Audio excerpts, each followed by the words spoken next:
Take the exit. Turn right into the drive-thru. Nope, I'm making dinner tonight. You don't have time. Josh has practice. Oh, that's right. I'll just get a salad. And fries? No, just the salad. But salad cancels fries. Salad only. Fries. Salad. Fries. Food noise isn't fair, but Mochi Health is. The affordable GLP-1 source that puts you on the road to successful weight loss. Hey, can I get the... Fries. Salad.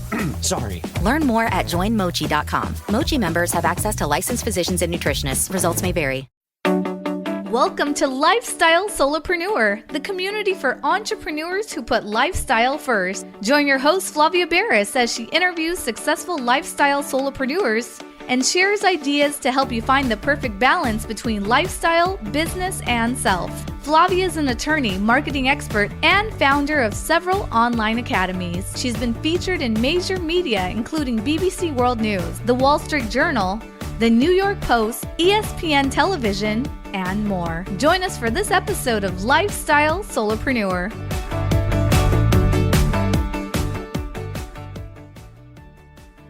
Hey, Lifestyle Solopreneurs. Today we get to speak with Wes Rowlands.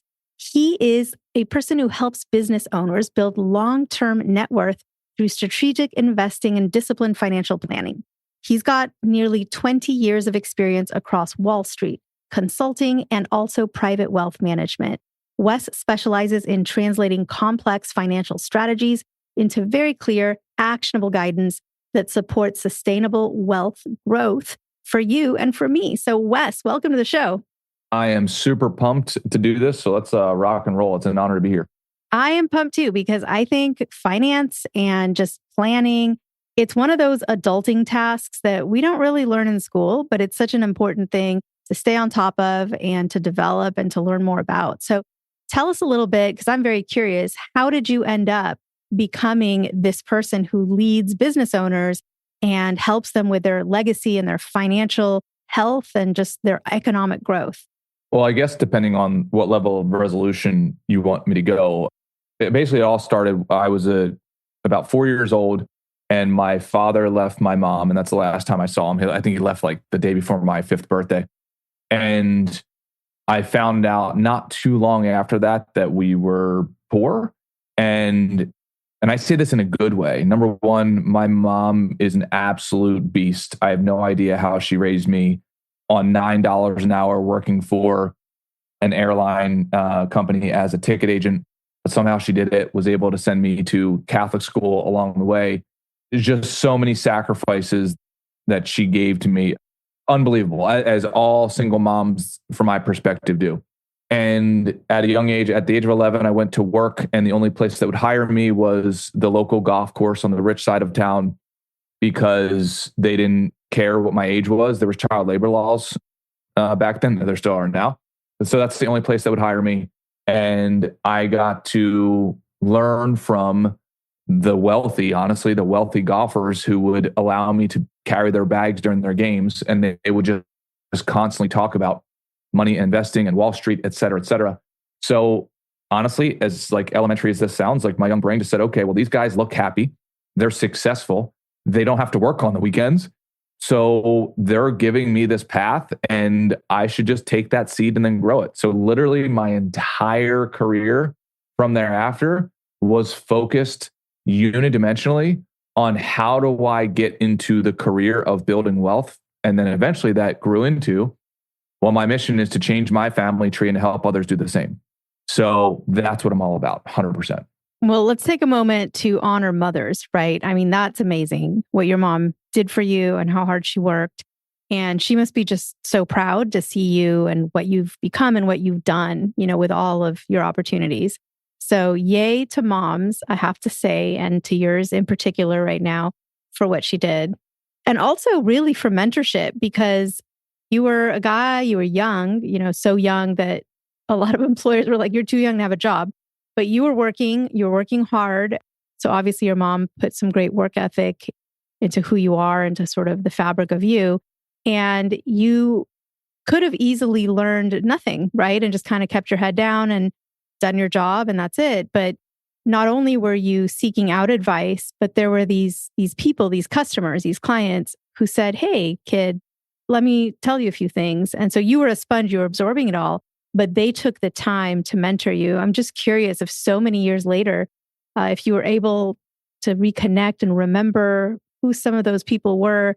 And I don't know if you ran into any of them later in life, but to be able to say like, hey, you mentored a kid and I did well and here I am and thank you so much.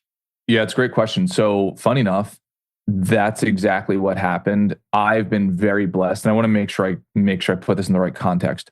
I really believe that any of my success, and honestly, anybody else who I've observed, 97% of their success landed in their lap from others or other circumstances.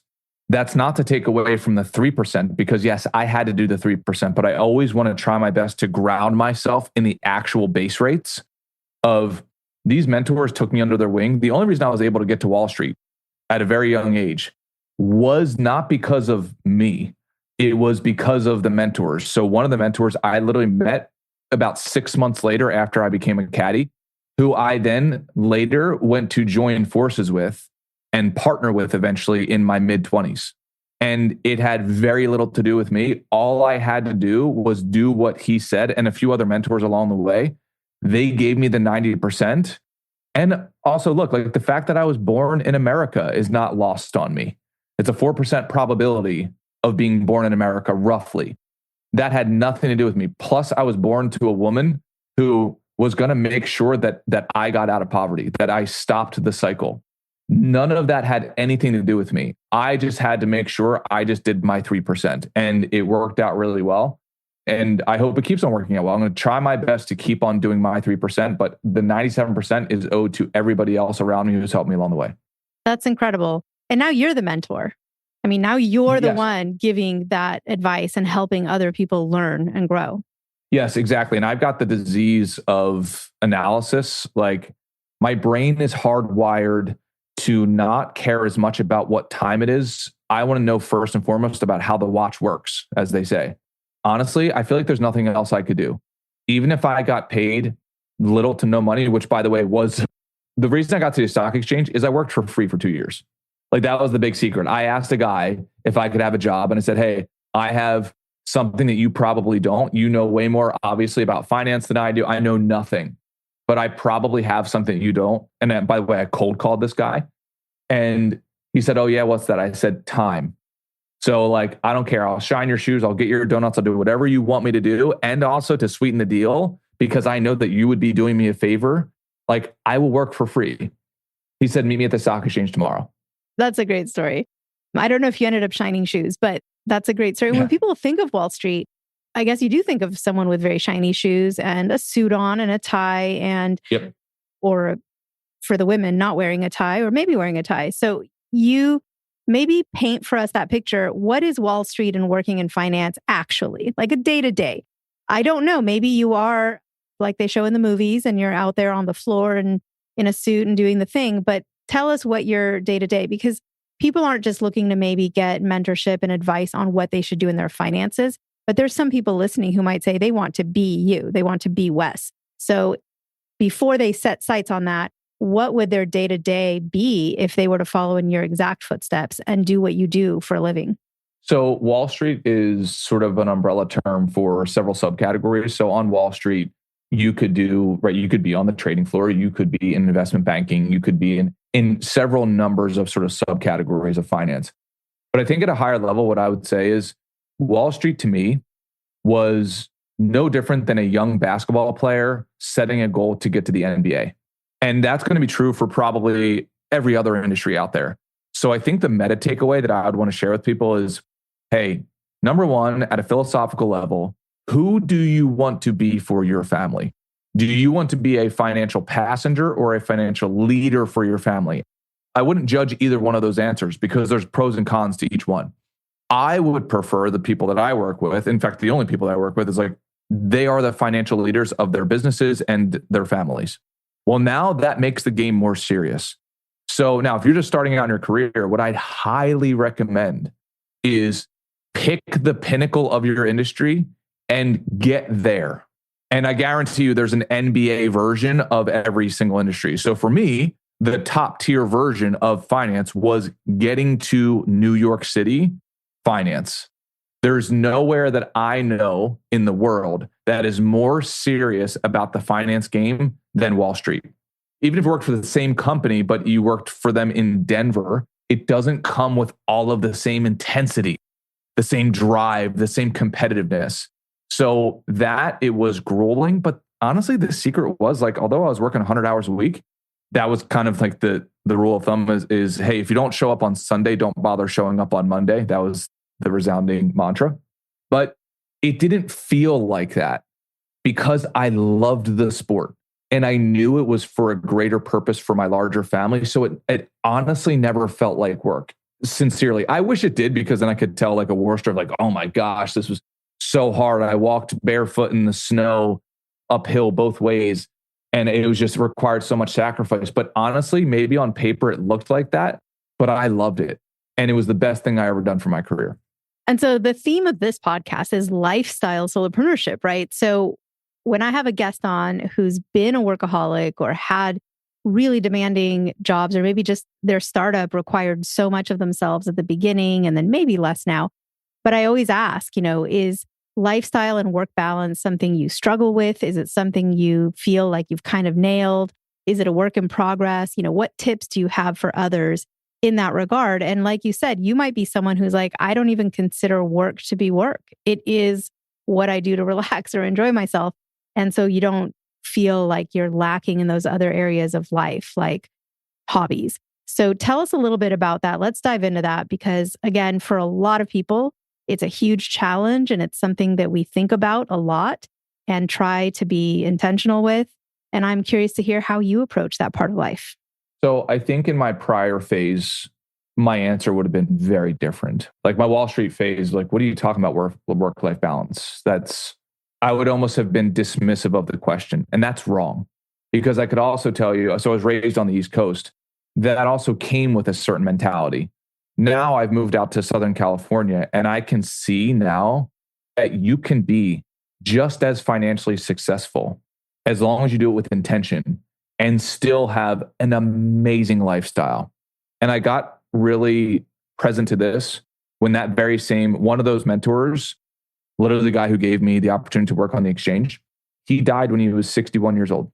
And what a tragedy that is, because his health was out of balance. I mean, all these things were out of balance. And honestly, now on the other side of it, where I've moved out to Southern California, where lifestyle is way more of the pie chart than was on the East Coast, but yet the people that I know are just as wealthy, sometimes even more so than these people on the East Coast. And that's not a judgment. It's like, it was literally an eye-opening experience of like, oh, I don't have to be in the office until 1 a.m. in the morning, 5-6 nights a week. That's not a prerequisite.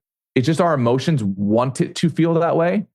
But the reality is, Jeff Bezos, from my understanding, while he was building Amazon.com, I think one of the things he prided himself on was he was home for dinner every night at like 5:30 or 6. So if Jeff Bezos can build one of the largest, most successful companies in the history of the planet, I could probably figure out how to serve my clients and make money for them and myself inside of a 9-to-5 workday as well. That makes a lot of sense. I mean, that's a good way to put it. It's like, hey, you're not someone else has invented this wheel, right? You just need to find a way to use it and make that work for you. So what is it that you do for your clients? Because like you said, there's so many facets. Like if I said to someone, hey, I have this great guy, Wes, he's a great contact. And, he works in private wealth management, in consulting. He's a Wall Street guy. They would probably think 100 different ways that you might service your clients and help them. So what is it that you do for people and how do you do it? I'll give you a preview of a follow-up question I know I'm going to have, which is, what are some of the common things you see out there that you help people with as sort of that first building block? Yeah. So at a high level, I help people, particularly business owners, particularly what I call high income small business owners, build and protect their wealth. Now, if we double click into that, I like really analyzing things and drawing distinctions. And I think, unfortunately, what happens in a lot of industries is we see watered down versions of the thing and we start to think that that's the actual thing itself. As an example, I just got into baking recently, so I bake chocolate chip cookies, and it's the best thing on the planet. Like how much depth there could be to a chocolate chip cookie versus what most people eat is chocolate chip cookies. Like you go to the grocery store, you buy a chocolate chip cookie. You would say both of them are chocolate chip cookies, but one who has distinction in that niche would say, oh no, like the Keebler, chocolate chip Nabisco cookies, those should not be called the same thing as the chef made who used brown butter, vanilla paste or vanilla bean versus vanilla extract, right? Like all of these things that make it an entirely different thing. So I like to go really deep. Number one, it's like building holistic wealth. To your point earlier, what are we trying to accomplish? Like really, like the money should be meant to serve you and an end purpose. In reality, it's multiple goals. So what are we trying to accomplish? First and foremost, result before return. What result are you trying to accomplish? Where are we going and when do we need to get there? Now, the next distinction is most people think that investing is wealth building. And what I would do is gently nudge them and say, no, investing is a component of wealth building. So let's actually zoom out. Wealth building from the wealthiest individuals that I know, and my entire career was built and spent around very, very wealthy individuals. And if I had to synthesize it down to a simple formula, it's more than investing. It's 4 steps: make money, save money, grow money, protect the money. Make, save, grow, protect. Now that sounds oversimplified, but I promise you that synthesis is essential. 9 times out of 10, the problem on a person's net worth statement is not their investments. The bottleneck is something before then. Either they're not making enough money, or if they're making enough money, they're not saving enough money. Or if they're saving money, they haven't automated the process. So there's leakage or there's a lack of flow to the investments. Then when we finally get to the investments, okay, great. They don't have enough subcategories of investments. Investments should be tiered in a short-term, medium-term, long-term, minimal layers. If you want to get even more specific, short-term, medium-term, long-term, and then I like to add an opportunity layer to that bucket as well. Then from there, we move on to step number 4. Okay, as you stair-step function your wealth, are we protecting it at certain intervals? Meaning we want to hedge so that each level that we climb to, you don't really want to ever climb down from there. You don't want to fall from that level. So we want to have a ratcheting up effect that kind of locks in each level of wealth, because you want to spend your life, in my opinion, I agree with the statement of like happiness is progress. We want to be on the path of progress, not on the path of speculation where we could just lose it all tomorrow. Profound. Wow. Hey, thanks. And you have your own podcast as well, Wes Rowlands Podcasts. Tell us a little bit about the podcast. Yeah, so I just started this whole world. I give you so much credit because this whole world is very new to me. I love teaching. I love analyzing and I love teaching. And I didn't go out to the internet for many, many, many years because honestly, probably like self-worth issues and insecurities, I didn't want to go out to the internet feeling like I was a phony. And now finally, after 20 years of data, and also I'm not saying this to brag, I'm saying this so like your listeners have an idea of, right, some of the results. I manage about $600 million. My 2 other partners and I, we manage over $600 million. And that's just counting securities. We're not counting real estate and private business, et cetera. The only reason I say that is I feel like I have something to say. And honestly, I just look at the younger version of myself, and that could either mean age or just where somebody's at in the process of, hey, I feel like I can actually provide you value. So this is like my first steps in doing that. So yeah, I've got a podcast now and I'm up on YouTube, on Instagram. It's embarrassing of what I'm putting up there, but I'm trusting the process of like 3 years from now, it's going to be really good. That's amazing. And I'm so happy to go. I will go and subscribe and support your podcast. I'm sure it's fantastic. You're a great person to listen to. 50% of my subscriber base. No, well, not for long, but yes, I want to hear more because a lot of this is so important, but it's something that's really easy to just not think about, right? There's so many of us who are like head in the sand. You're just getting by day to day. I mean, people are just focused on making the money. And so they're not really thinking on being strategic. And I'm not saying that's across the board, but common enough that I think there are people listening who are thinking like, yeah, no, it's time. I really need to do something. So for anyone listening who's never consulted with a financial planner, so they've never talked to someone who's an expert on finances or on planning for your future, what is something that someone can do that's an actionable step, a baby step that they can do before they meet with someone? So obviously you can't give specific financial advice because you don't know who you're being heard by. So something that would be generally applicable just for educational purposes, not really giving anyone specific advice. It could just be something they need to research more or something they just need to look at for their own finances before they take that step to talk to somebody like you. So what could that advice be so that someone can feel like they did something actionable today? If I had to give a very quick hit, it's as simple as this. Most people have never decided how much money they want going towards their future. And it's kind of one of those sneaky answers where they'll be like, yeah, I know. It's like, okay, cool. Tell me to the decimal how much. Either decimal percentage or decimal dollar. Now, even there's distinction there. I'm telling you, there's a world of difference of benefit when you move from, hey, I'm going to save $100 a week to I'm going to save 20% of my income every week. Just that dollar to percentage changes the numbers dramatically. So number one, make a decision on how much money, ideally, how much percentage you want going towards your future self. Number two, automate that. Now, please fight against like the monkey in your mind saying, oh yeah, I've heard this before. It's like, but are you doing it?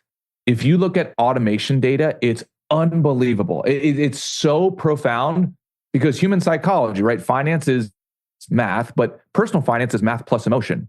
So there are these bottlenecks that seem so obvious when you talk about them out loud, but it's like, yeah, but you're probably doing it.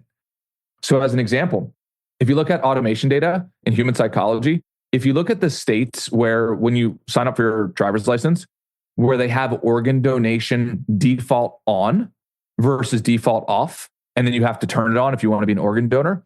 For the states where the default is off, the percentage of people that end up becoming organ donors is, from my understanding, about 10 to 15%. Versus when you have the default automated on, it's the inverse. About 90%, 85 to 90% of people end up becoming organ donors. What was the difference? It's literally just a stroke of ink on a piece of paper. It just matters of where the automation was. And the same exact data literally exists in the investment world. 401ks, the data is very clear. It's the same stuff. Automation is an incredible lever. Well, that's a good prompt for everybody to consider their own automation, right? Even at your employer, how much have you told your employer, if you still have a W-2 type job, that you want to be diverted from your paycheck to your retirement account? And maybe that's where you can increase an amount and put it away there. But again, better to talk to someone like you, be strategic. It may not be the best place to put your investment money, maybe not into a 401k. There may be other vehicles, other products, other things that would make more sense for you. And so again, I urge everybody to speak to you, Wes, or someone like you. There's always the right fit for every customer, for every client. And you are a great guy. I love what you've shared today. I'm sure there are people listening who resonate with you, your style, your story, and would love to connect. If someone wants to connect with you, where would they go? So we have a website, atticanwealth.com. And then also I'm on YouTube. So Wes Rowlands, last name is Rowlands, as well as on Instagram. Happy to help however I can. And this has been amazing. Thank you so much. It's really been an honor to be on here. Wes, it's been great having you on here. Just reminding all of us about this really important topic and sharing great information and just sharing your story. Again, some of that part of the story, you have to kind of bring up even the bad memories, right? Of being young and having a mom who had to struggle and work so hard. But I'm sure she's so proud of what you've done. And I know the rest of the world appreciates all of your efforts and the difference that you've made in so many lives. You are now the guy on the golf course mentoring others. So thank you so much for everything you do. Oh, thank you. It was an honor. Guess what, lifestyle solopreneurs? If you don't yet have an online business earning you enough passive income to live the life of your dreams, I'd like to suggest you consider trying out Kajabi. Kajabi is an all-in-one solution where you can create and teach online courses, publish a paid newsletter, launch a free or paid podcast, process payments, build one-on-one coaching portals for your clients, and much, much more. I personally use Kajabi to power numerous successful and profitable online businesses. Lifestyle Solopreneurs, there's a free trial of Kajabi waiting for you at this link, www.kfreetrial.com. You can try Kajabi for free, no obligation, by going to www.kfreetrial.com. Again, kfreetrial.com, and that K stands for Kajabi. Starting an online business helped me break free from that corporate grind, and I hope it does the same for you. You have nothing to lose and absolutely everything to gain. Thanks so much for tuning in today. Don't forget to subscribe to the show, and see you next time.